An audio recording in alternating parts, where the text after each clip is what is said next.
সিলেটে 215 জন শিশুর শিল্পকর্ম নিয়ে শুরু হয়েছে 3 দিনের চিত্র প্রদর্শনী। শিশুদের সৃজনশীলতা জাগাতে এমন আয়োজন বলছেন আয়োজকরা। সাকিব আহমদ মিঠুর প্রতিবেদন। চারুপাঠের আয়োজনে বৃহস্পতিবার থেকে সিলেট আনন্দ নিকেতন স্কুলে শুরু হয়েছে 3 দিনের চিত্র প্রদর্শনী।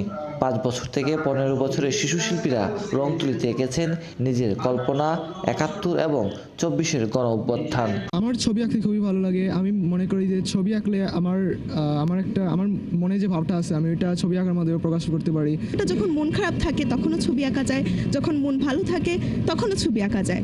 অভিভাবকরা মনে করেন পরিচ্ছন্ন ও সুন্দরে প্রভাবিত করা সম্ভব। আমার নাতনির ছবি আঁকায় ছোট থেকে যখন তার আগ্রহ দেখেছি তখনই তো এখানে এনে দিয়েছি।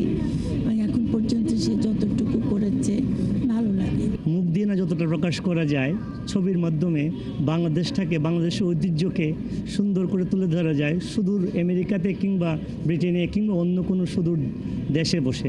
71 নিয়ে ছবি, অনেক ভালো ভালো ছবি আছে 71 নিয়ে, 24-এর গণ অভ্যুত্থানের ছবি আছে। আর আয়োজকরা জানান গত 17 বছর থেকে তারা শিশুদের সৃজনশীল করার লক্ষ্যে কাজ করে যাচ্ছেন। প্রাতিষ্ঠানিক যে শিক্ষাটা দিয়ে থাকি চারুপাঠে, সেটা খালি কোনো গণ্ডির ভিতরে দেই না, এটা কোনো পরীক্ষা পাশের জন্য আমরা শিখাই না।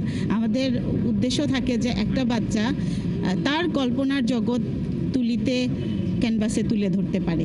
সিলেট শিক্ষা বোর্ডের চেয়ারম্যান অধ্যাপক মোহাম্মদ জাকির আহমদ জানান, শিশুদের প্রতিভাকে জাগাতে এমন আয়োজন খুব দরকার।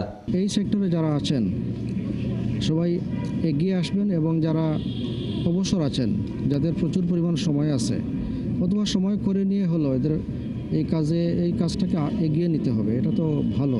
শিশুদের 531টি শিল্পকর্ম থেকে সেরা 5টি শিল্পকর্ম শিল্পাচার্য জয়নুল আবেদিন পদক ও 15টি শিল্পকর্মকে চারুপাঠ পদক দেওয়া হয়।